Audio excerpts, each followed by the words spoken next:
Hey guys, this is Tommy with Tommy Nation Politics. How's everyone doing? And so there's some things that I'm going to be able to do by executive order. I'm not going to hesitate to do it. But what I'm not going to do is I'm not going to do what used to, Benita, you probably used to get angry with me during the debates when you'd have some of the people you were supporting said, on day one, I'm going to executive order to do this. Not within the constitutional authority. I am not going to violate the Constitution. Executive authority that my progressive friends talk about is way beyond the bounds. And as one of you said, maybe you, Reverend now, whether it's far left or far right, there is a Constitution. It's our only hope. Our only hope. And the way to deal with it is where I have executive authority, I will use it to undo every single damn thing this guy has done by executive authority.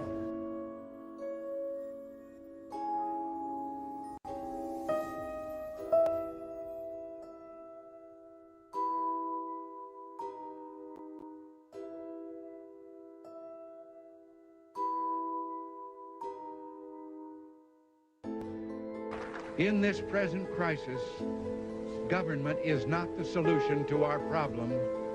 Government is the problem. From time to time, we've been tempted to believe that society has become too complex to be managed by self-rule, that government by an elite group is superior to government for, by, and of the people. Israeli airstrikes continued into the early hours of this morning. 130 targets across the Palestinian Gaza Strip, Israel's military said, releasing cockpit video of the operation. Palestinian officials say 24 people, including 9 children, died. Israel says 15 were members of the militant group Hamas. A mother and her son were killed, this man says. Israel's prime minister declaring a red line was crossed with hundreds of rockets fired from Gaza, 6 targeting Jerusalem. And overnight, 2 apartments hit in Ashkelon. 3 were injured with different levels of severity, says Israeli police officer. The attacks followed days of unrest in Jerusalem and the West Bank. The worst violence for years there. Confrontations between Israeli police and Palestinian protesters, with 700 injured, the Palestinian Red Crescent says. The mounting anger over threatened evictions of Palestinian families. International calls for calm ignored. Deeply concerned about the rocket attacks that we are seeing now that need to stop and need to stop immediately. Palestinians demanding President Biden intervene. Let him look at our system and see how Palestinians live under this brutal occupation. This morning, Israel once again reverberating to the sound of retaliation and reprisals. And this morning, Savannah, we're just learning that the Israeli Defense Minister has authorized the calling up of 5,000 reservists, a signal of Israel's determination, a signal to Washington that the situation could still escalate further. Savannah. Keir Simmons on the story for us. Keir, thank you very much.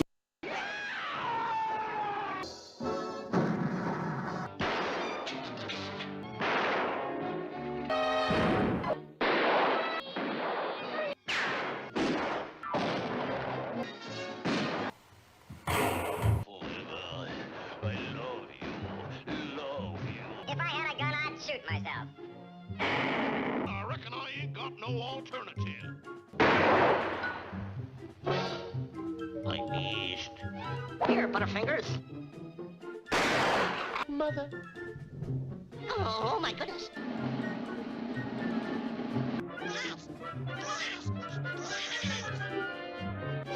Stop that.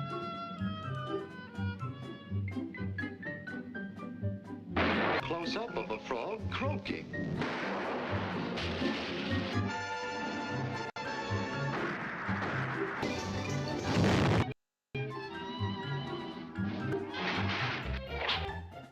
Vive l'amour!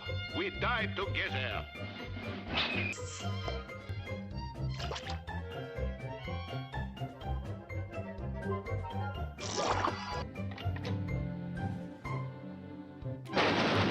There was nothing for the Scarlet Pumpernickel to do but blow his brains out, which he did.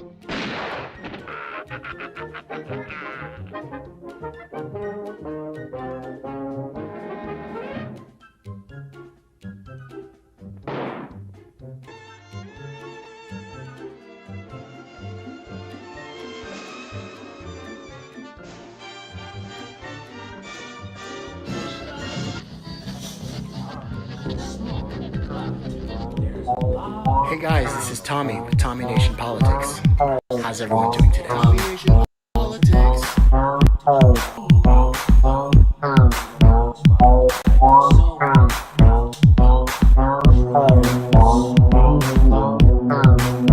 You have, over the years, over your career, you've already spent a great deal of time at 1600 Pennsylvania Avenue, except now you're living there and you're president.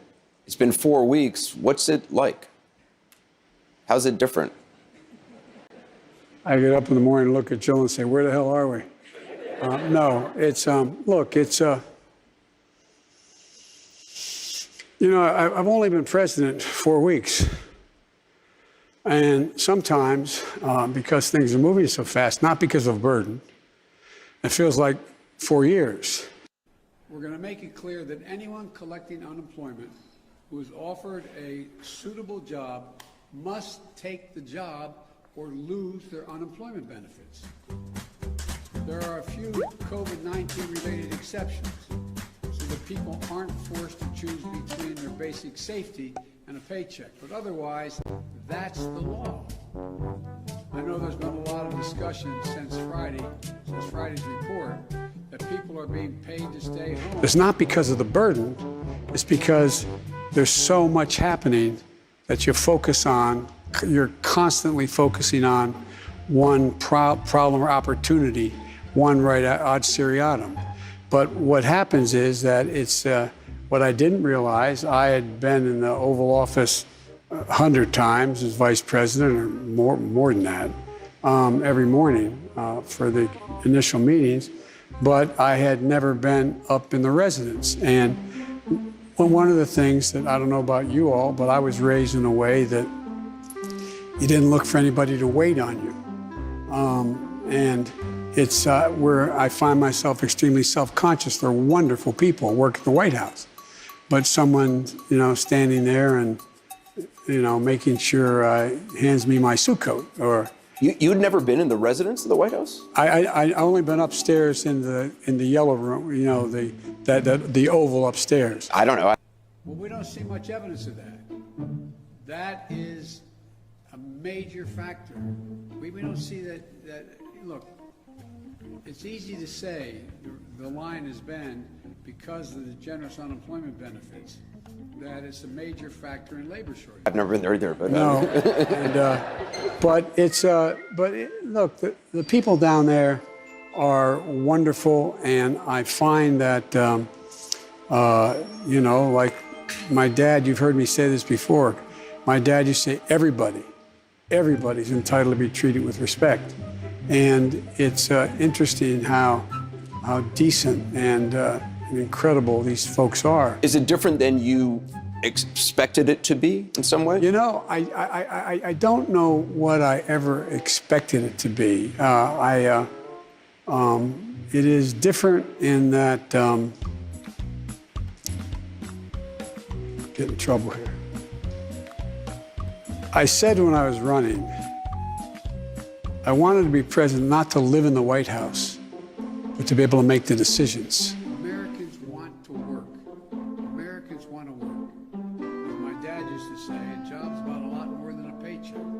It's about your dignity, your place in the community, being able to look your kid in the eye and say everything's going to be okay. I think the people who claim Americans won't work, even if they find a good and fair opportunity, underestimate the American people. So we'll insist that the law is followed with respect to benefits, but we're not going to turn our backs on our fellow Americans. 22 million people lost their jobs in this pandemic through no fault of their own. And so living in the White House, as you've heard other presidents who have been extremely flattered to live there, it's a little like a gilded cage in terms of being able to, but walk outside and do things. The vice president's residence was totally different. You're on 80 acres, overlooking the rest of the city, and you can walk out. There's a swimming pool. You can walk off a porch in the summer and jump in the pool and you know, go into work. You can ride a bicycle around and never leave the property and work out. You can, but the White House is very different. And I feel a sense of, I must tell you, a sense of history about it. John Meacham, who you know, and several other presidential historians helped me with I asked my brother, who's good at this, to set up the Oval Office for me, because it all happens within 2 hours, literally. They move everything out, move something, and it was interesting to hear these historians talk about what other presidents have gone through and the moments, and who were the people who stepped up to the ball and who's the people who didn't. And what you realize is the most consequential thing for me is, although I've known this watching 7 presidents who I got to know fairly well,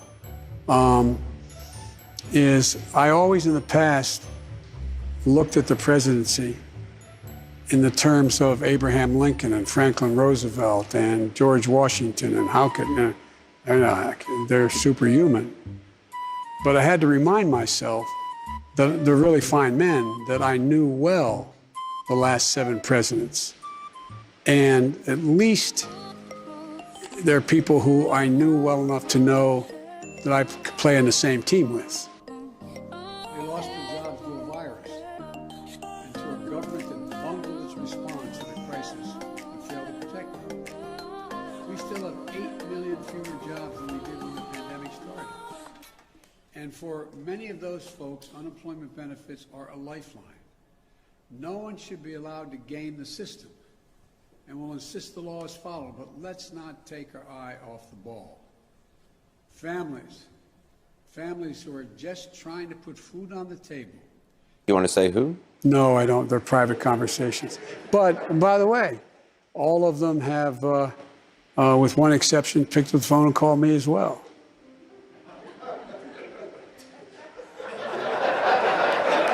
I know you don't want to talk about them, but... They aren't the problem. We need to stay focused on the real problems in front of us, beating this pandemic and creating jobs. Again, the law is clear. If you're receiving unemployment benefits and you're offered a suitable job, you can't refuse that job and just keep getting the unemployment benefits. Well, Joe Biden and Kamala Harris sat down with civil rights leaders this week in a virtual meeting that up to this point had only been described by participants. However, the one and only Ryan Graham managed to get his hands on the complete audio, and folks, there is a lot there. I got a few clips to play for you today, but you definitely want to subscribe to Ryan's podcast, Deconstructed, to hear a lot more, and trust me, you're going to want to hear a lot more. Now, the first thing you notice in this audio is that many of these leaders not particularly happy with Biden so far, particular upset at the selection of Tom Vilsack for Ag Commissioner. You will recall that Vilsack was the one who fired Shirley Sherrod in a deeply shameful incident after Ms. Sherrod was unfairly smeared by Breitbart. They were also disgusted by the idea that Rahm Emanuel would even be considered for anything after his role in covering up the killing of Laquan McDonald. And they seem generally feel like they weren't getting a lot of specifics in terms of an action plan from Biden on the issues that they cared about the most. Now, over the course of the meeting, Biden directly admits that he doesn't even want to talk about police reform until after Georgia, and outright blames defund the police for Democrats' underperformance. He shows himself to be characteristically thin-skinned when challenged at all, something, of course, we've seen before.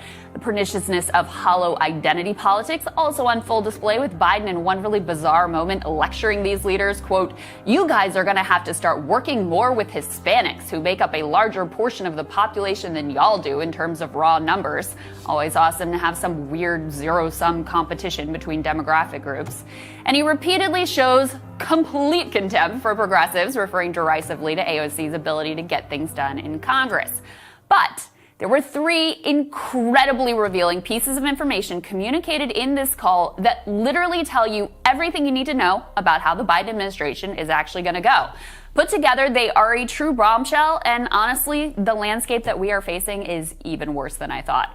So first of all, Biden repeatedly and aggressively comments about how much his words alone matter. It's probably the most consistent through line of all of his comments. Just listen to how Biden responds to a questioner's specific concern about a lack of action and progress. A lot of people in our community are getting a little anxious because they are not seeing enough of the progress they thought they would have seen at this point. Let's not disappoint them, and let's not get to a place where voters in Georgia begin to second guess. Okay, let me respond. I've got to go. Let me respond. There's a lot to respond to here. Let's get something straight. You shouldn't be disappointed. What I've done so far is more than anybody else has done this far. Okay? Number one. Number two, I mean what I say when I say it. I mean what I say when I say it. I'm the only person who's ever run on 3 platforms that I was told could not possibly win the election, and I never ceased from it. One was on restoring the soul of this country because of what I saw happen in Charlottesville. That was it. No one else was talking about it. The words of presidents matter. Nobody else, no progressive, was talking about it. I did. So he's asked about progress, and he says, hey, I talked about Charlottesville. Isn't that enough for you people? I mean, in fairness, it is more or less all that he promised on the campaign trail, but you can't really blame people for wanting a little bit more now that Biden is ascending to the heights of American power. Words matter, sure, but actions matter more. Biden, throughout this call, seems not to agree. All right, the second important piece is this. Biden acknowledges that it's going to be extremely tough to get anything passed through Congress, basically throwing up his hands and setting expectations at the ground for what he can actually do. Here he is talking specifically about 2 voting rights bills. I like H.R. 1 and I like H.R. 4. But let me tell you something. We're going to have a hell of a hard time getting that passed through a Republican Senate. So the question is, what can we do? In the meantime, I'm going to push him. Hell of a hard time, and he's not wrong, of course. Republicans are not going to do a damn thing with him unless it's something you really don't want them to do in the first place, start a new war, cut Social Security, and the like. So you might think that given his acknowledgement of how challenging the congressional landscape is likely to be, that Biden would be ready to get creative in order to deliver some results. Yeah, not so much. And this is the third and absolutely critical piece. Biden goes out of his way to pour cold water on the idea of doing much more than rolling back Trump-era executive orders using his own new powers. And so there's some things that I'm going to be able to do by executive order. I'm not going to hesitate to do it. But what I'm not going to do is I'm not going to do what Benita, you probably used to get angry with me during the debates, when you'd have some of the people you were supporting say, on day one, I'm going to executive order to do this. Not within the constitutional authority. I am not going to violate the Constitution. Executive authority that my progressive friends talk about is way beyond the bounds. And as one of you said, maybe you, Reverend now, whether it's far left or far right, there is a Constitution. It's our only hope. Our only hope. And the way to deal with it is where I have executive authority, I will use it to undo every single damn thing this guy has done by executive authority. But I'm not going to exercise executive authority where it's questioned, where I can come along and say, I can do away with assault weapons. There's no executive authority to do away with that. So you can all put your arguments about the class dynamics of canceling student debt back in the drawer, because this guy, he's not planning on doing anything, let alone something as big as that. He's not even going to try, and once again punches left the progressives who dared to suggest he might actually have the power to get something done. We begin this hour in the Middle East, where Hamas militants in Gaza have fired another wave of rockets deep into Israeli territory.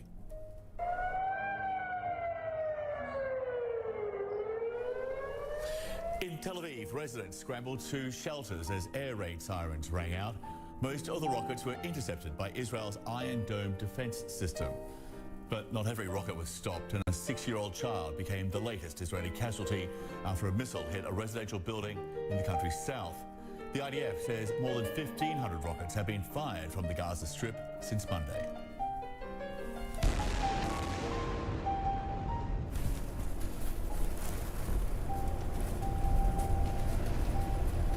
Israel has responded with devastating airstrikes. On Wednesday, another high-rise building was leveled in Gaza. The Palestinian Health Ministry says 67 people have been killed. That includes 17 children. Israel insists it's targeting Hamas intelligence officers.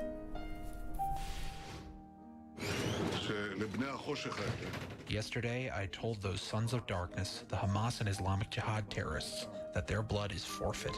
And a short while ago, we eliminated top commanders of the Hamas General Staff, including the Gaza Brigade Commander and other commanders, and this is just the beginning. We'll hit them like they've never dreamed possible. The UN Security Council will hold an open meeting on the conflict this Friday. The Middle East envoy to the Council is urging calm, tweeting this: "Stop the fire immediately. We're escalating towards a full-scale war. Leaders on all sides have to take the responsibility of de-escalation. The cost of war in Gaza is devastating and is being paid by ordinary people." The UN, he says, is working all sides to restore calm, adding, "Stop the violence now." But the violence is not stopping. The airstrikes and the rocket fire are not the only problem, and they may not even be the worst. Arabs and Jews who've lived side by side for decades in cities across Israel are now turning on each other. Riots, beatings and arson attacks. Videos we're about to show you are graphic. Some viewers may find them disturbing. The first shows a right-wing Jewish mob just south of Tel Aviv trying to lynch an Arab driver. He was wounded and taken to hospital. Another in the town north of Haifa, an Arab mob attacked a critically wounded Jewish man. And local mayor says 70 years of coexistence has been trampled. As the calls to de-escalate are ignored, innocent people on the ground continue to suffer the worst consequences. Ben Wiedemann has the scene from Gaza, and again, a warning: some of the images in his report are disturbing.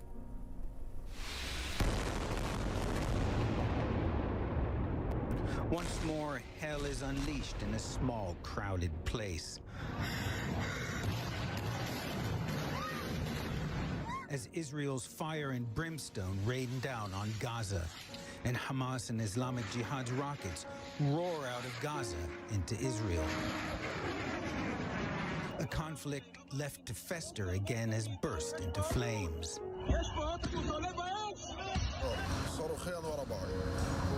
We heard an explosion, 2 rockets, one after another, says Gaza resident Rifat Rifi. I found my 18-year-old granddaughter dead. My son was injured in the head, and his other daughter had a broken leg. By Wednesday midday, more than 50 people had been killed in Gaza, according to the Palestinian Health Ministry. Among them, at least 14 children. Hundreds have been wounded. In Gaza, where 80% of the population are refugees or their descendants, once more, they're made homeless. At 6 in the morning, we were told to leave because they were going to bring down the building in front of us, says Abdulaziz Abu Sharia. We ran out and waited in the street for 4 hours, and in the evening went back and found everything destroyed. There's nothing left.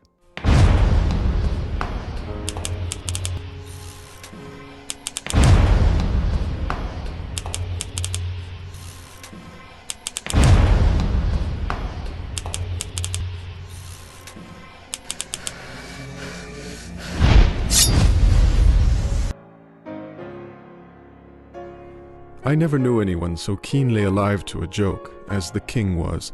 He seemed to live only for joking. To tell a good story of the joke kind, and to tell it well, was the surest road to his favor. Thus it happened that his 7 ministers were all noted for their accomplishments as jokers. They all took after the king, too, in being large, corpulent, oily men, as well as inimitable jokers. Whether people grow fat by joking, or whether there is something in fat itself which predisposes to a joke, I have never been quite able to determine, but certain it is that a lean joker is rara avis in terris. About the refinements, or as he called them, the ghost of wit, the king troubled himself very little. He had an especial admiration for breadth in a jest, and would often put up with length for the sake of it. Over-niceties wearied him. He would have preferred Rabelais' Gargantua to Zadig of Voltaire, and upon the whole, practical jokes suited his taste far better than verbal ones. At the date of my narrative, professing jesters had not altogether gone out of fashion at court. Several of the great continental powers still retained their fools who wore motley, with caps and bells, and who expected to be always ready with sharp witticisms, at a moment's notice, in consideration of the crumbs that fell from the royal table. Our king, as a matter of course, retained his fool. The fact is, he required something in the way of folly, if only to counterbalance the heavy wisdom of the 7 wise men who were his ministers, not to mention himself. His fool, or professional jester, was not only a fool, however. His value was trebled in the eyes of the king by the fact of his being also a dwarf and a cripple. Dwarves were as common at court in those days as fools, and many monarchs would have found it difficult to get through their days all rather longer at court than elsewhere, without both a jester to laugh with and a dwarf to laugh at.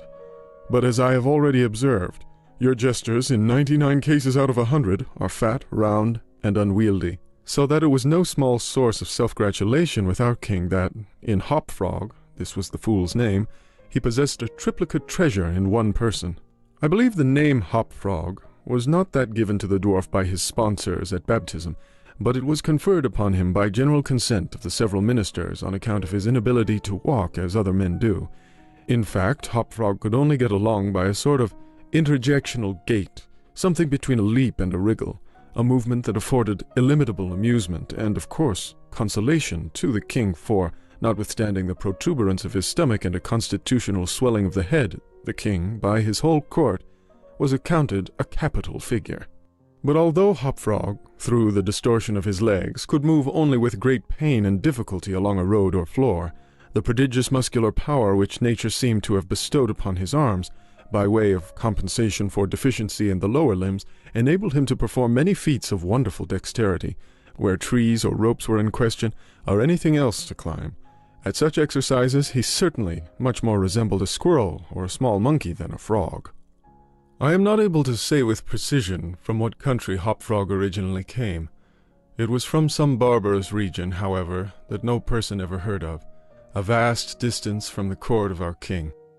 Hopfrog and a young girl, very little less dwarfish than himself, although of exquisite proportions, and a marvelous dancer, had been forcibly carried off from their respective homes in adjoining provinces, and sent as presents to the king, by one of his ever-victorious generals. Under these circumstances, it is not to be wondered at that a close intimacy arose between the 2 little captives. Indeed, they soon became sworn friends. Hopfrog, who, although he had made a great deal of sport, was by no means popular, had it not in his power to render Trippetta many services, but she, on account of her grace and exquisite beauty, although a dwarf, was universally admired and petted, so she possessed much influence, and never failed to use it whenever she could for the benefit of Hopfrog. On some grand state occasion, I forgot what, the king determined to have a masquerade, and whenever a masquerade or anything of that kind occurred at our court, then the talents both of Hopfrog and Trippetta were sure to be called into play. Hopfrog, in especial, was so inventive in the way of getting up pageants, suggesting novel characters, and arranging costumes for masked balls, that nothing could be done, it seems, without his assistance. The night appointed for the fete had arrived. A gorgeous hall had been fitted up under Trippetta's eye, with every kind of device which could possibly give éclat to a masquerade. The whole court was in a fever of expectation. As for costumes and characters, it might well be supposed that everybody had come to a decision on such points. Many had made up their minds as to what roles they should assume, a week or even a month in advance, and in fact there was not a particle of indecision anywhere, except in the case of the king and his 7 ministers. Why they hesitated I never could tell, unless they did it by way of a joke. More probably they found it difficult on account of being so fat.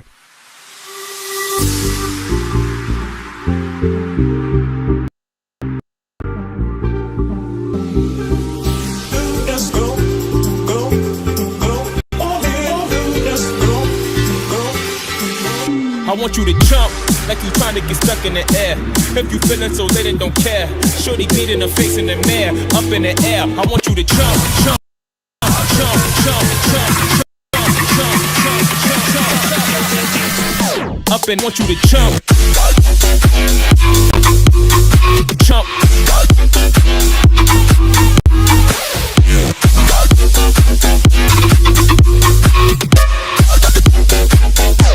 Like you trying to get stuck in it, in the air.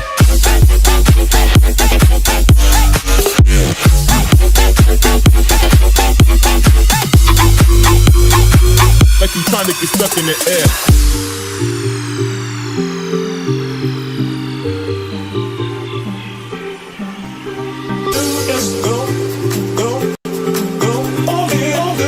Happy Sunday fun day, guys. I want you to jump like you trying to get stuck in the air. If you feeling so lit and don't care. Shorty beating her face in the mirror. Up in the air. I want you to jump like you trying to get stuck in the air. If you feeling so lit and don't care. Shorty beating her face in the mirror. Up in the air. I want you to jump. Jump. We are free-thinking, innovative, progressive media. Find us at www.TommyNationPolitics.com. If you want to send us messages, please always go to our Facebook profile at Tommy Nation Politics, facebook.com/TommyNationPolitics.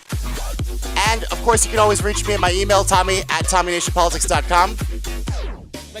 This is the resistance, the real resistance against the empire. When darkness rises, light must meet it. Join the fight.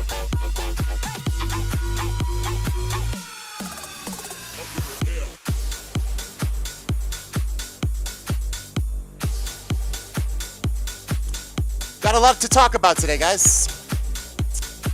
It's the Sunday dump. We've got some happenstances during the week that's been going on. We have, of course, President Joe Biden is emphasizing the need for workers to accept new job offers, even as the factors that have been keeping them on the sidelines are still in effect, except as far as the CDC is concerned. Except as far as the CDC is concerned, we can all take our masks off. It's okay, guys. Trump this. No more worries, guys. It's just one big joke. It's just one big hop frog, guys. Stay tuned with us. We're streaming on Twitch, Trovo, Facebook, YouTube, Instagram. Ooh, and Vaughn. That's new. Way to go, whoever did that. Well, guys, we're on the top of the hour now. Make sure you're free-thinking, innovative, and open-minded. I hope everyone's having a good weekend. The chat's open as well. I do Tommy Nation Tuesday streams, but I couldn't resist, guys, because it's a rainy afternoon on a Sunday, May 16th, 2021. It's time to get back to work on Monday, I guess. That's what Idaho Republican Governor Brad Little said on Tuesday, while announcing that his state would be ending federal unemployment benefits. We do not want people on unemployment. We want people working. A strong economy cannot exist without workers returning to their jobs. So now that the election's over, now that Joe Biden has decisively won his election and the Orange Menace is out of office, appears that the economy is now important again, and the enhanced unemployment benefits that Biden said were generous, by the way. They weren't generous. They were extra $300. Extra $300. Is that generous, guys? Let me know on the chat. I thought that was a reimbursing for the inconvenience of locking us down and making us stay at home.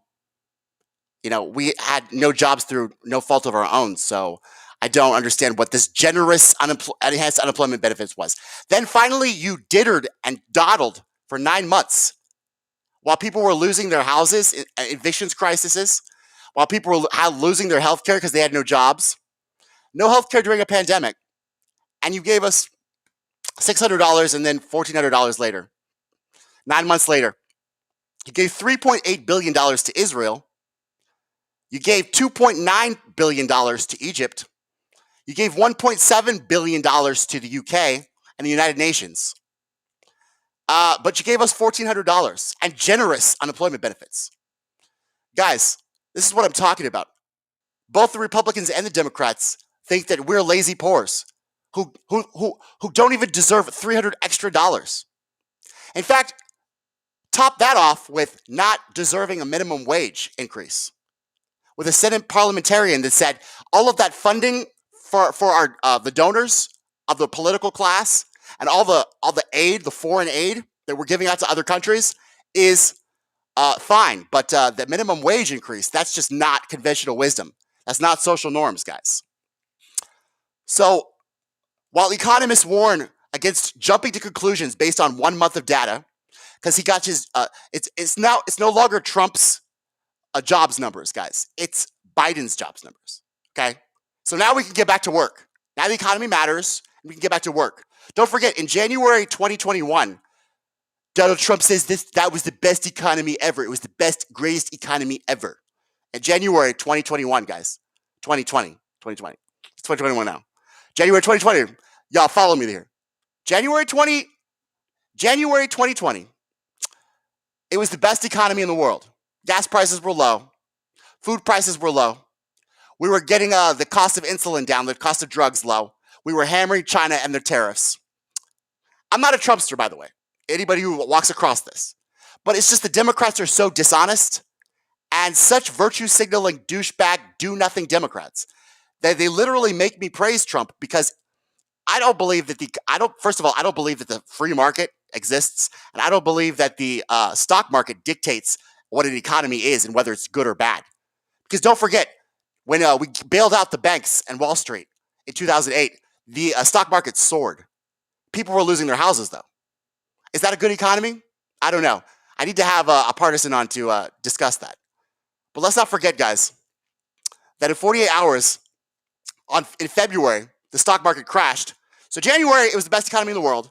February, Trump closed down the airports in China. He was a racist. He was a xenophobe, remember? Because he closed down the China airports. Everyone's calling that. And we preemptively bailed out the banks and Wall Street. 48 hours, guys. It took Congress to move. Never seen them move that fast before. 48 hours, bailed them out. Stock market crashed, bail out immediately. March comes along, we all lose our jobs. Finally, by the end of March, we have the CARES Act go into effect, which gave us $1,200 in a stimulus, our money, our tax money. And the airlines got billions. The banks got more money. And by the way, the banks got your money to give you for your stimulus. So banks were also eating the stimulus money that was going into the bank accounts. They were taking those for NSF charges. The banks are so nice, aren't they? Aren't banks so nice? Isn't Wall Street so nice betting against American companies? These are the people that own our country, guys, because they own our politicians. We, the people of the United States, are supposed to establish justice, promote the general welfare, and secure the blessings of liberty. Turns out it's not us. We're shirking our responsibilities. Turns out it's Boeing, Raytheon, Dow, and the military-industrial complex. And economists that have been in the White House and in the establishment since the Clinton era, since the Telecommunications Act of 1996. So the enhanced unemployment benefits weren't supposed to go on this long. But we had to make sure that we won the election. Right, guys? We had to make sure it wasn't a big lie. I'm hearing of the big lie a lot. It must be the next CIA buzz phrase, the big lie. Y'all turn on CNN or the MSNBC, you hear these phrases over and over again. You know they're fucking with you. You know they're manipulating your mind. And they're trying to subconsciously insert and plant things into your subconscious mind. It's a sick business. You have the media manufacturing consent. You have the politicians bought by the 1% that own more wealth than the bottom 90% combined. And then to top it all off, you have a whole entire inhabitant country of gang-banging, gang mentality, partisan sheep. We're a country literally run by wolves. Well, I'm sorry, scratch that. We're owned by wolves, run by pigs, and inhabited by sheep.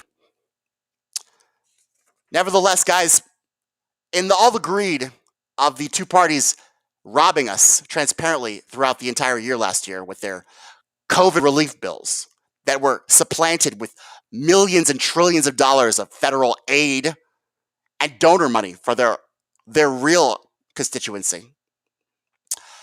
They made a mistake and left the enhanced unemployment on for too long. You see, Joe Biden was inaugurated January 20th. The unemployment benefit should have expired in March. They wanted that to happen. Unfortunately, we were all in a dire straits. Nancy Pelosi lost the HEROES Act that passed the House. She left it, at the bar with her keys. So while we were facing a ginormous crisis, They kicked the can down the road with that crisis, guys, but we have the border crisis now. We have an infrastructure bill with another budget resolution that Chuck Schumer magically whipped out of his ass. Not addressing border infrastructure, by the way. Not even mentioning border infrastructure. And by the way, I don't know what details are really in that bill because it hasn't been released to the media, and they're not asking because this is Joe Biden. They're only asking things like, Joe, how is the White House? As you can see, Anderson Cooper asked Joe Biden in the pre-video that I showed. That's the questions. These are the questions. Remember when Trump was president, guys? And they were asking about all kinds of COVID-related questions? And then Trump was like shooting from the hip. Oh, yeah, inject yourself with disinfectant. I don't know. You know the thing. Joe Biden's just, they don't even ask Joe Biden any questions. But they're starting to ask him now because the jobs numbers aren't very good. Not very good jobs numbers. So that's all the hubbub and the fuss about McDonald's. We have the health insurance companies. We have all of the restaurant industry going after Joe Biden because they can't find anyone to work at their shitty wage jobs. Don't forget, Joe Biden he didn't supply you with a minimum wage. He tried to supply us now with bonus sign-ons. Still the same shitty jobs with the shitty wages, throwing you under the bus for the corporations throwing you under the bus for their own bonuses and their growth and their profitly interests in their quarterly growth. But they're giving you bonus sign-ons because they can't find anyone. Let me ask you guys on the chat, is minimum wage, is asking for a living wage too much in a country with inflation this massive, with the richest country in the world, with a rich, wealthy class that doesn't even really, they don't even stay here. They're usually in the Saudi lands. They're usually in Dubai. They're usually sipping it up in the Saudi lands. They're not even in this country. They have yachts. They have super yachts that they chartered during this pandemic. And now Jeff Bezos can stand down because he doubled his wealth. With all of us staying at home, he doubled his wealth. He had 50% of e-commerce patents, doubled his wealth. With all of our staying at home purchases. And now Bill Gates is the next wealth doubler with his patent and copyright on a vaccine, guys. You have to ask yourself, how sick, how disgusting, how depraved, how capitalist, vulture capitalist can this country be to the point where we literally put patents and copyrights on life-saving drugs and have a drug war that continues to incarcerate a large number of our own population. We're living in a prison state, surveillance state, technocratic nightmare. You ask these politicians if that's the problem. It's not. The problem is America's vanishing workforce. The problem is that there were a record number of 8.1 million job openings available in April, and those jobs were not filled. Those jobs were below $15 an hour, and they were not filled. Why? Because for $300 extra, someone could sit at home, be with their families, bond with their loved ones. Someone could work on a hobby. Someone could find their purpose, figure out who they are. Aren't you greedy poors? Is that what you're doing? Or are you just marching off the government teat? Guys, it just cracks me up and it burns me inside to hear these politicians talk about how we don't need unemployment, how we don't need how we're poor and we're munching off the teat because we're lazy. What have you been doing but giving aid and funneling the wealth to your donors all last year and not doing anything for the American people?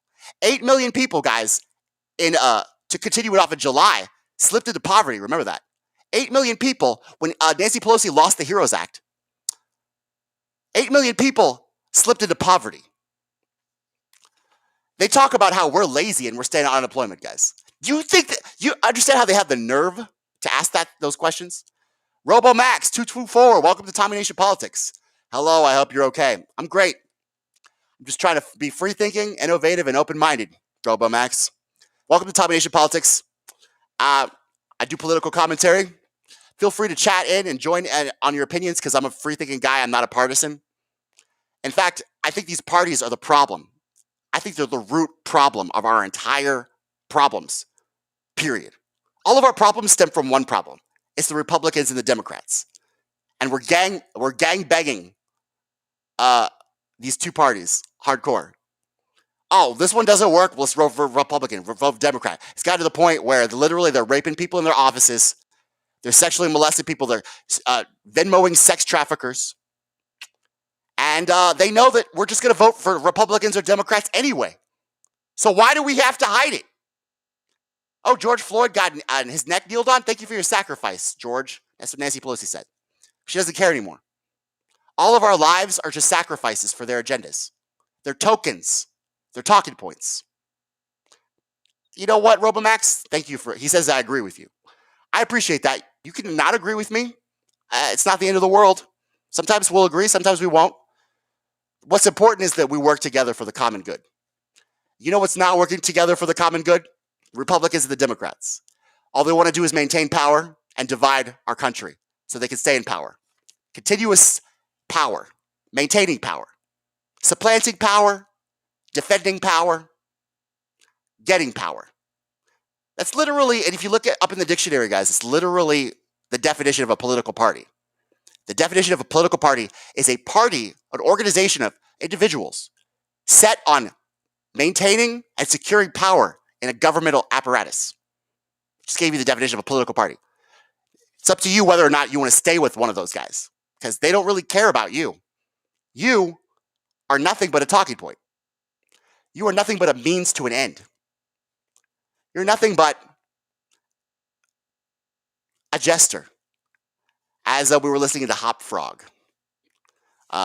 It was Edgar Allan Poe, by the way, that story. Edgar Allan Poe. Y'all should really watch or listen to Hop Frog from Edgar Allan Poe. It's a very dark story, but there's so much revealing human characteristic mentality. And it reveals our bandwagon mentality, our longing to fit in, and our never-ending struggle to maintain our individual, our rugged individualism that us as Americans, we were founded on. So, RoboMax says, why do the elites get to fuck the population? Well, basically because they own the patents for our vaccines now. They have 50% of e-commerce. They own more wealth than the bottom 90% combined. They have bought our politicians, and all our politicians want to do, you ask them for the minimum wage, all they want to do is funnel the wealth to their donors. You ask them for gun control, all they want to do is funnel the wealth to their donors. You ask them to legalize marijuana, all they want to do is funnel wealth to their donors. It's time to stop asking these guys anything. It's time for another strategy. And that's why I say, guys, it's time to be free thinking, innovative, and totally open-minded. So the two major developments from the political stratosphere, guys, this last week has been two things, twofold. Is it you? Is it your families? No, it's not. Remember, you don't matter. It's how did these dirty pores get into our fucking Capitol and insurrect and throw our chairs around? They really hate that shit. It's January 6th, February, March, April, May. 4 months. Still talking about the insurrection, guys. Still talking about it. Why? Because rich people don't like to be made fools out of. They're not made fools out of often. We are. We vote for Democrats and Republicans. We listen to the mainstream media. We listen to Rachel Maddow every night. And right next to Rachel Maddow is John Brennan, the CIA director, who feeds her talking points and little phrases like the big lie that we can repeat. So we're stupid all the time. We continuously vote for these two parties that don't have our interests or the American interest at heart. We're made fools all the time. It's no big deal. Some fucking crackerjacks decided to walk into the Capitol. That's not happened in a long time, guys. The last time that happened was when the British burnt the White House in the 1800s, 1812. They don't like it. In fact, they're framing the entire thing as an attack on democracy. That's what Nancy Pelosi calls it, attack on democracy. Was it an attack on democracy? First of all, guys, I don't support the insurrection. First, mainly because there was no point to it. They sat in Mike Pence's chair. They shuffled some things around. They took Nancy Pelosi's mailbox. Did they guillotine any fucking politicians? No. That would have helped. the only message they sent was a message of annoyance. And so they've sicked the dogs, like Joe Biden says. They've unleashed the dogs of war on white Dixiecrats all over. The FBI is tracking them down to the ends of the earth. Their mother's basement, alleyways, all kinds of places. Mexico. The FBI is all over it. So what are the two things they want to get done? Lawmakers are moving ahead with a bipartisan commission to investigate the events leading up to the attack. They really want this, guys. It's a 9/11 style commission because it was an attack on democracy. Remember that. It wasn't because these politicians have been robbing us transparently since March, taking money out of the treasury to give to their donors, making the biggest wealth transfer since the Gilded Age during the CARES Act. It wasn't because of that. It was because it was an attack on democracy, as if democracy still exists. That plan has the backing of GOP's top negotiator, House Minority Leader Kevin McCarthy, who's still arguing that the panel's scope should expand beyond the January 6th attack. Damn. The two major developments cap an intense week in the House that ripped open unhealed wounds from the Capitol siege. Their wounds have not healed. We smelled fucking Axe body spray. We've never smelled that shit before. We've never been that close to a pour before. Dare you come into the people's house? Ew. These guys. You know what makes me even more mad, guys, is that they've gotten these left-wingers, pseudo-left, neoliberal, gangbang mentality demo donks to parrot the talking points of the CIA. The big lie, the attack on the democracy, interfering with our elections, undermining our democracy. I hear it from the people that I share values with. Do we all think that we should legalize marijuana, have Medicare for all, a living wage? Yeah. But at the end of the day, did they go to the FBI and the CIA, two organizations that were hell-bent on destroying and infiltrating every left-wing organization since existence? Weren't they the ones who literally told Martin Luther King to commit suicide or risk being blackmailed? Weren't they the ones who did the McCarthy hearings, helped McCarthy do that in the blacklisting in 1950s? Yeah, we decided to go to Mueller and Comey to get Trump out of office. And then we decided to listen to John Brennan talk about Russian interference in our elections. And now we want the FBI, the CIA, the intelligence that has been so helpful for the last 20 years, lying us into wars, giving us gangbanging mentality with fear-mongering cherries on top. Now they're starting a 9/11 style commission, guys. It's a bipartisan commission. What does that mean? Well, the two parties are DPing you. It's a DP commission, guys. That's what I like to call it, DP commission. Get ready. Put some Vaseline on. It's imperative that we seek the truth of what happened on January 6th with an independent, bipartisan, 9/11 type commission to examine and report upon the facts, causes, and security relating to the terrorist mob attack, Speaker Nancy Pelosi says. Unfortunately, the Capitol remains a target for extremists and of all ideologies. Yeah, they hate ideologies, guys. They don't like, if you're really conservative, if you're really liberal, if you really have principles or values, what the fuck are you doing here? We just funnel money to our donors. What do you do with those principles and values, bro? That's fucking extreme. Democrats can still proceed without McCarthy's explicit backing, as several other House Republicans, including those who voted for impeachment, That means the Republicans and the Democrats are hand in hand opening a 9/11 type commission on our asses. Now, need I remind you what happened the last 9/11 type commission? I'm having trouble saying that shit. What came out of that was the Patriot Act, guys. Patriot Act. No due process, no habeas corpus. If someone thinks you're a terrorist, if you're suspected of terror, you go straight to Guantanamo Bay. Do not collect $200. Do not pass go. There, they will waterboard you until you confess that you really are a terrorist, just so they can stop waterboarding you. It caused the last 9/11 style type commission caused Edward Snowden to have to let all of us know that they were storing all of our fucking metadata at undisclosed locations. And Edward Snowden is still running from our fucking CIA at this very moment, while Julian Assange is being probably tortured in an undisclosed location in an FBI black site. So that's what happened in the last 9/11 stop commission. Now, they want you all to know that this is an attack on democracy. What they really want to do is they want to track down anyone and everyone who's even thinking about crossing them again, because they were made a fool of. You fooled me once, shame on you. They're not going to do it again. This is going to be like fucking Minority Report, guys. You think about even insurrecting or fact-checking your thoughts, guys. They've unleashed the dogs of war. They've unleashed the FBI, the CIA, the 9/11 style type commissions, the fact-checkers of Facebook, the technocrats from Silicon Valley. Now, with their money that they've funneled from their COVID bills, they've also unleashed the dogs of Israeli supremacy. That's right. $3.8 billion we gave the COVID. We gave Israel in the COVID bill, guys. What are we supposed to do? I keep hearing my own people, my left people, talk about what are we supposed to do? Joe Biden's not doing anything. Why? Are we supposed to have principles and values and stand for those? Be a shining beacon on a hill? Isn't that what we were supposed to be called? A shining beacon on a hill. You know what that means? That means we lead by example. That means we set the tone. Well, we set the tone.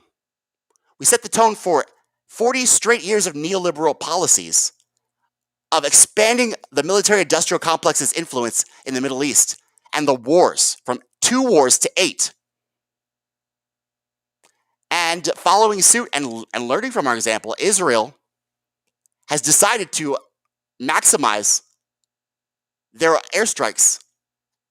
And Netanyahu, I've never seen Netanyahu look this comfortable about killing children.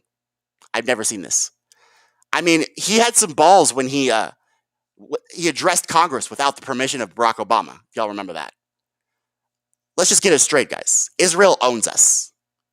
They have their lobbyists who pay our politicians.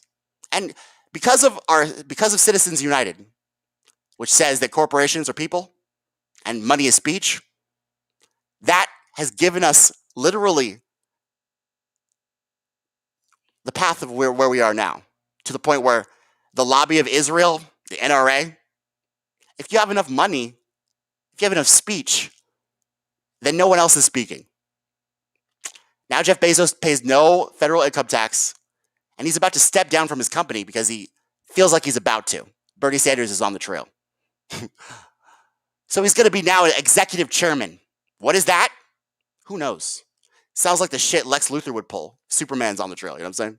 I'm not the fucking CEO anymore. I'm the executive chairman. Give me a break. It's this guy, my puppet. It's like the Wizard of Oz. You're looking at the head. Jeff Bezos is the... Pay no attention to the man behind the curtain. I love it, guys. It's like the same old tricks. It's the same old song. It's weird. How do we keep falling for it? Who must go? Hello. Welcome to Tommy Nation Politics. This is a nice Sunday. I got some people watching. I got some questions. I got some interaction. I'm really glad, too, guys. Because I hate doing this by myself. I feel like a fucking weirdo. I feel like a weirdo in my room talking about Joe Biden. So Joe Biden hasn't given a living wage. He hasn't legalized marijuana. Hasn't started a Green New Deal. He hasn't done police reform. Is he going to do anything? Oh, that's right now. Nothing will fundamentally change. He promised his donors that. And he promised his real constituency that. And as nothing fundamentally changes here, 9,000 Israeli reservists Thursday joined troops at the Gaza border. And strikes have been ramped up. And as far as Egypt intelligence are the only intelligence trying to mediate between the two warring parties. Joe Biden, no. Joe Biden's too busy messing with McDonald's about getting us dirty poors off the unemployment. Our corporations want us off the unemployment so we can go back to our slave jobs. They need us back in our slave quarters. Joe Biden's dealing with domestic policy like that. He doesn't give a shit about what Israel is doing. Israel's like the favorite kid who can do no wrong. I want to Oompa Loompa now. So it's not all Jews. It's the right-wing government of Israel. Netanyahu has been in power way too long. Way too long. It's things like that that make me really, even though we have a nation owned by wolves, run by pigs, and inhabited by sheep, it makes me feel that much better that we at least have a parliamentary electoral process where our president does not stay in power more than 8 years. Can you imagine if George W. Bush was in power for more than two terms? Could you imagine that, guys? Fuck. We'd be fucked. Barack Obama, too. When Barack Obama left office, he was gassing Standing Rock Native Americans. He was fucking gassing them. At the beginning of his term, he cracked the heads of peaceful protesters in Occupy Wall Street after he bailed the banks out with George W. Bush. Can you imagine these presidents staying in more than fucking 2 terms? I mean, it would be like Putin and Netanyahu. It would be like that. So at least we have some kind of check on the power of the executive branch. Even though the executive branch has blown over the judicial and blown way over the legislative branch since 40 years, since Reagan. It's been a mess. Can we snap out of it? Can we stop repeating CIA talking points? Can we drop these losers who keep lying us into wars? Only time will tell. What I can tell, though, guys, is that like Hop Frog, with darkness rising, there is light to meet it. And that is what a progressive should be about. Now, I haven't seen much progressive action going on, guys. Bernie Sanders, he's working within the Biden administration, agenda, since he's in the budget committee, right? He's the budget chairman. Have you seen him he tried to roll out some legislation that had to do with drugs, lowering the price of prescription drugs. Now is a no-go because Biden's paid by the health insurance companies. Tried to legalize marijuana. So did AOC. New York ended up legalizing it recreationally. Andrew Cuomo signing it, taking time out of his busy schedule from his allegations of sexual assault to sign the recreational marijuana bill in New York. 15th state to legalize. However, 15 minus 50, guys. And what do they want to do instead? They want to make Washington, D.C. a fucking state. That's better than legalizing marijuana. Fuck it. Green New Deal? You heard anything about that, guys? It's so funny. Fox News is crying all the time about, oh my God, there's the oil working jobs. Fucking put your pants on. Keep your pants on. Larry Kudlow. Joe Biden's not doing a goddamn thing about the Green New Deal. He doesn't give a shit. Liz Cheney criticizes disgraceful GOP attempts to whitewash Capitol attack. As you can tell, guys, the elites are very disappointed that you poors stunk their Capitol up with your Axe body spray and your Drac Noir. They really can smell you still. Major Retailer Green is talking about the bullying Democrats. They are bullies. Major Retailer Green's crazy. But the censorship, the banning, the mask above your nose, the Karen-like behavior, it's really grossed me out, guys. And then when you went all the way to the FBI to get Trump out of office with the Mueller report, that was the last straw. Now, I just call myself a progressive, not even left or right. I can't even be associated with you people anymore. If you fucking went to Mueller and Comey, 2 known lying dogs who hate left-wingers. See, that's what is funny. We have 2 right-wing parties, guys. If you really were a left-winger, you would never go to the FBI. The FBI infiltrates wing organizations. The FBI destroys. That's the whole reason Hoover made the FBI, guys. During the Cold War. Wait, was it during the Cold War? Y'all, someone fact check me on this. Well, Herbert Hoover was the Great Depression. I remember because Little Orphan Annie. We'd like to thank you, Herbert Hoover. Okay. So we're having economic tribulations. We're having some foreign shit going on. I think it was the Cold War. Maybe it wasn't. Who knows? How old is Annie? She's probably still fucking 8. But the set will come out tomorrow, guys. What I don't see coming out is any progressive legislation. That's the crux of my argument right now. Bernie Sanders is giving some mealy-mouth rhetoric about how Netanyahu has cultivated racial nationalism, which is true.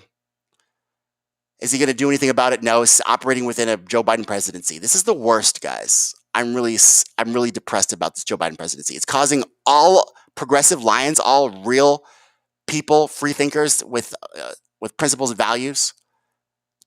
You align yourself with this party, and now you feel like you have to buttress it. You have to prop it up. You have to shield it from criticism. Why? Even if I voted for Barack Obama. After Barack Obama invaded Libya, I was done. After he fucking after he gave me fines for not having his health care, I was done. You don't have to be married to these guys. I don't understand these guys. So that's my hop frog right now. We don't have to keep playing leapfrog, kick the can down the road. We can make the choices now, guys. Because even though they wanted to take away our rights to bear arms with the Second Amendment, they've long since passed taking away our Fourth Amendment, privacy. Our First Amendment is under fire with our technocratic nightmare. They've been trying to slowly destroy the Constitution, these two parties, for a long time. Slowly, incrementally. They haven't succeeded. You know why they keep trying to destroy the Constitution? Because of the preamble, it says, "We the people of the United States," which is not them. They're not dictators in Washington. We are the people, establishing justice, promoting the general welfare, and securing the blessings of liberty to ourselves and our posterity. The Constitution is the living document that gives us, we the people, power. The politicians understand that is real power. If y'all ever watch Game of Thrones, Lord Varys talks about power. How it's a shadow on the wall. How power resides where men believe it resides. Joe Biden believes it resides with Raytheon, Boeing, Amazon, and McDonald's. Their donors think that the power resides with them. But I believe the power resides with the people.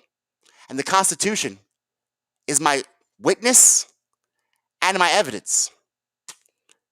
And so far, it remains intact. Target remains. I repeat, target remains. Can we overcome our corruption, our money in politics, to get a government that works for us and not just a few? Can we become free-thinking, innovative, and open-minded? Can we destroy our herd mentality of gang-banging behavior? Can we curb our emotions and rationalize arguments and debate and discourse as adults and as brothers and countrymen?